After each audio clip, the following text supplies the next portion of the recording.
Hi, I'm Vizier Sarah de Laval, and I am here with the Honorable Lady Dominica, who is Gleann's Diversity, Equity, and Inclusion Officer. So, Dominica, tell me, what do you feel diversity, equity, and inclusion entails? Well, it's something that diversity, equity, inclusion is a process that flows and it's constantly changing.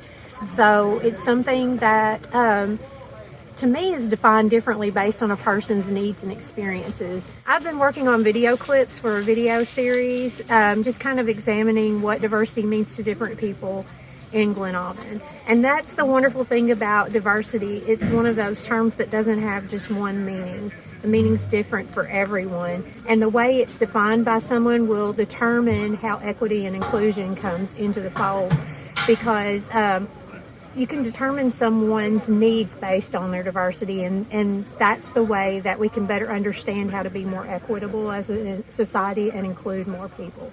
And it's something that's educational. It's not something that should be judgmental, I believe.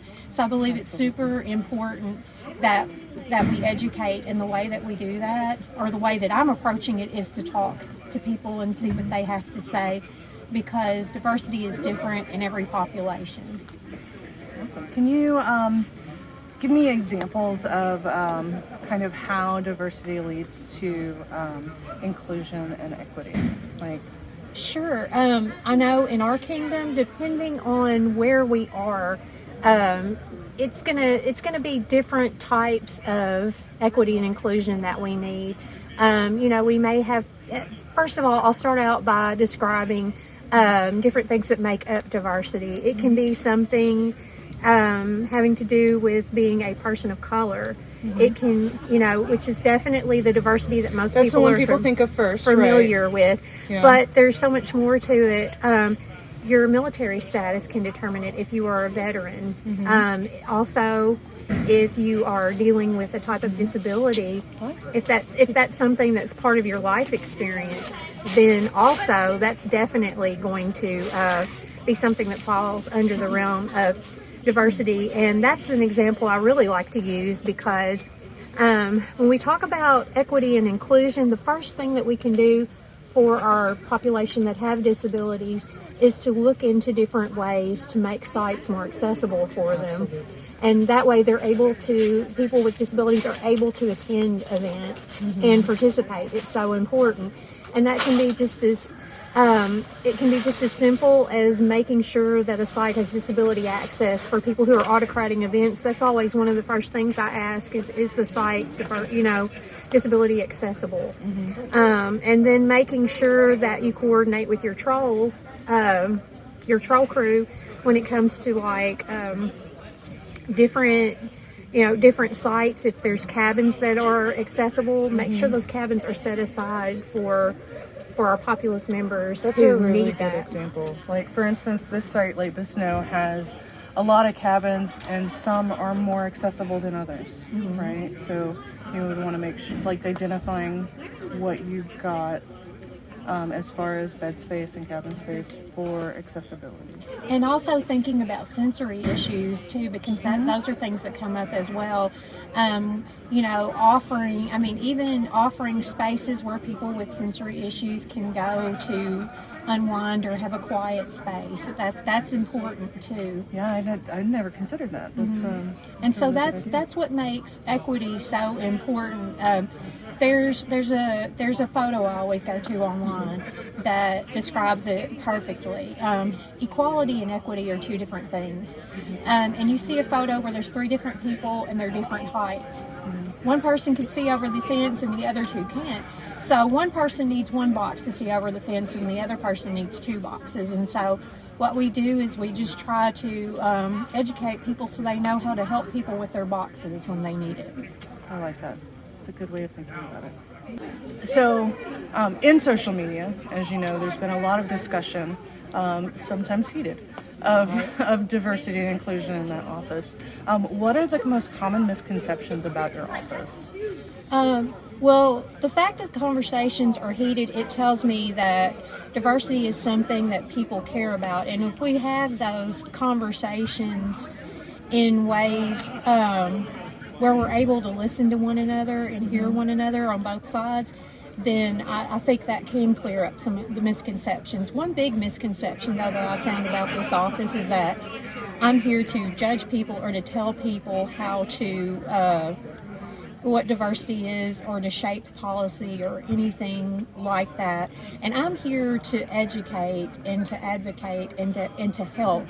You know, whether a person is part of a minority group that would be considered part of, you know, the big umbrella of diversity, I'm here to help and advocate and educate in a way that everyone can understand and that everyone can get on board with. I want to be here to help people be able to have hard conversations and not feel judged for it, and to not, I want to be approachable. You know, I don't want people to immediately feel defensive, like they have to defend not knowing much about what diversity means, you know, because we all come from different experiences, and I believe all of us have something in the SCA that's diverse about us. I mean, whether it be our persona, our religious beliefs, the way we have relationships, the way we live our life, our beliefs about something. I mean, just all of these things can be different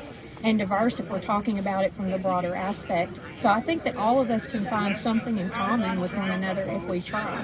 Absolutely. And we're also a helping society, and I think that that's important too, that we lean on that and help one another. You know, whether it's helping people learn more about diversity or it's helping people have a more equitable experience so they can feel included. Absolutely. And speaking of helping, you've mentioned in your mundane life that you're an educator in these types of areas. Yes. And that you would be able to help with policy and things like that. Can you talk about that a little bit? Well, I don't create policy Correct, right. by any means, and I'm not here to sanction anyone or to judge or rule over anyone about things they say or do about diversity. But I am here to listen, and so what I want to hear from people is, how can I better educate you? What do we need to learn about? And by learning about those things, I'm willing to sit down with people who do make, you know, laws and policy and offer any advice or answer any questions that they have. Well, that's amazing. Like being able to assist in that way. If someone is in need of that, how would they reach out to you to have those conversations? Well, there's several different ways that you can reach out to me. You can always go to dei@gleanabhann.net and email me there. That's the way to email me. But that's how we got in touch. Yes, exactly. But also, if you need a quicker response from me, I'm on Facebook. My mundane name is Renee Carroll. And I would be glad for you to send me a private message. And I can, look, I'm a pretty good listener. I can handle it however you need me to. If you need to Zoom with me, if you want to just private message back and forth, if you need someone to advocate for you, if you're not feeling safe in a space, or if you just want to give me some advice based on your experience about what you think would be something that you want to learn about, whether you feel like you have a handle on diversity or not, you know more than you think. So definitely contact me. I would love to talk to you about it because you're only helping me serve the kingdom better. Do you have any other final thoughts? Yes, I just wanted to share some final thoughts about inclusivity and how important it is. That's a question I've heard, is why is inclusivity so important? Well, I mean, especially after the pandemic, our population has dwindled a little bit, and we want to make sure, especially considering the fact that there are age gaps within our kingdom right now. We have a population that is aging, that has been with us for a long time, and we have younger people coming in as well. And we want to continue to grow our numbers, and we want to continue to welcome new members, because that's one of the things that I love about the SCA. And as I've talked to people, I continuously have heard people say they love about the SCA how welcoming we are to everyone. And so, inclusivity gives us an opportunity to continue to have conversations and do things that allow us to welcome people into our kingdom, into our groups, and into our life in the modern Middle Ages. And so I think that is just so important.